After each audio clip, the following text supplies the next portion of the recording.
नमस्कार, मी प्रमिला किचनमध्ये आपलं मनापासून खूप खूप स्वागत करत आहे। रोज रोज नाश्त्याला कांदा पोहे किंवा दडपे पोहे खाऊन कंटाळा आला असेल तर आज आपण पोह्यांपासूनच उत्तापा, झटपट होणारा आणि चटकदार असा नाश्त्यासाठी पदार्थ बनवणार आहोत। त्याच्यासाठी लागणारं साहित्य पाहूया। उत्तापा बनवण्यासाठी सर्वात प्रथम आपल्याला हे मी कांदा पोहे घेतलेले आहेत। ह्यातले तुम्ही पातळ घेतले तरीही चालतील।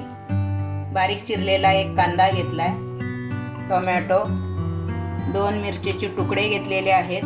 मिरची तुम्हाला ऑप्शन आहे। बारीक चिरलेली कोथिंबीर, कढीपत्ता। आता एका बाउलमध्ये आपण हे कांदा पोह्याचे पोहे 3 पाण्याने स्वच्छ धुवून घेणार आहोत।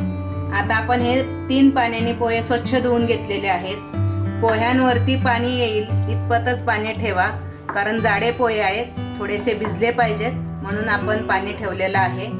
आता आपण पोहे भिजेपर्यंत चटणीची तयारी करूया। चटणीसाठी मी अर्धा नारळ खरवडून घेतलेला आहे।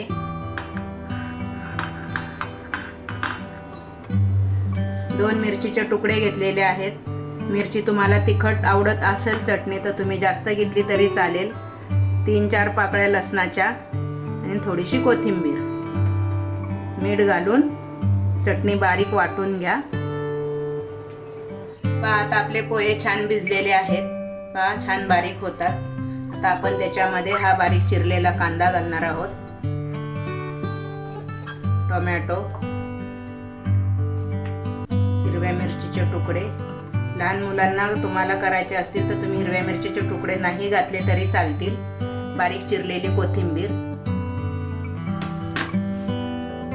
असा हाताने तोडून छान कढीपत्ता घाला। स्वाद पण छान येतो आणि टेस्टलाही खूप छान लागतो।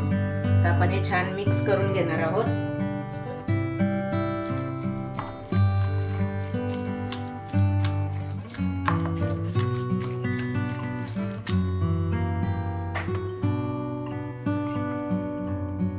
थोडंसं याच्यात 1 ते 1.5 चमचा तांदळाचं पीठ घाला।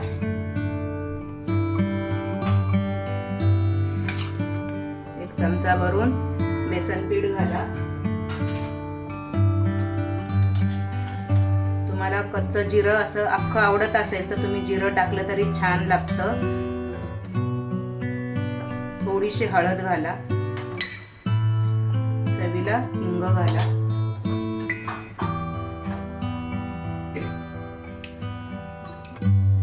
इथे 1 चमचा भरून मीठ घेतलेला आहे।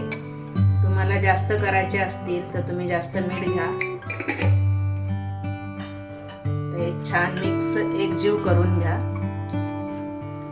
पहा आपण सगळे जिन्नस घालून असा एकजीव करून घ्या।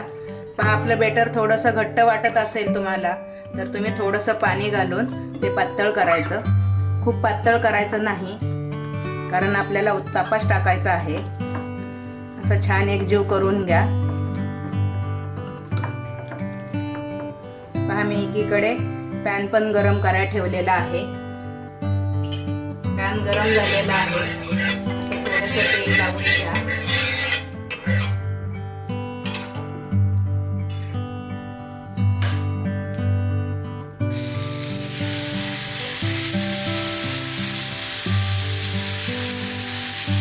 उत्तापा छान टाका।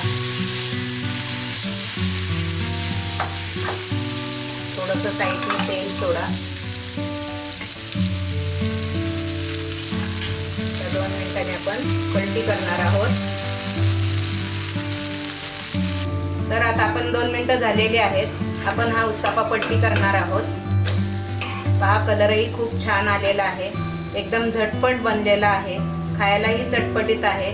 तुम्ही ही रेसिपी नक्की एकदा घरी ट्राय करा।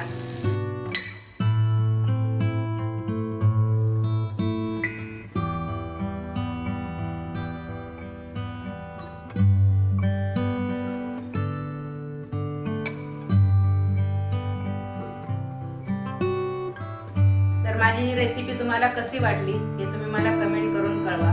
माझ्या चॅनलला लाईक करा, सबस्क्राईब करा। चला तर मग पुन्हा भेटूया नवीन रेसिपी सोबत। थँक्यू।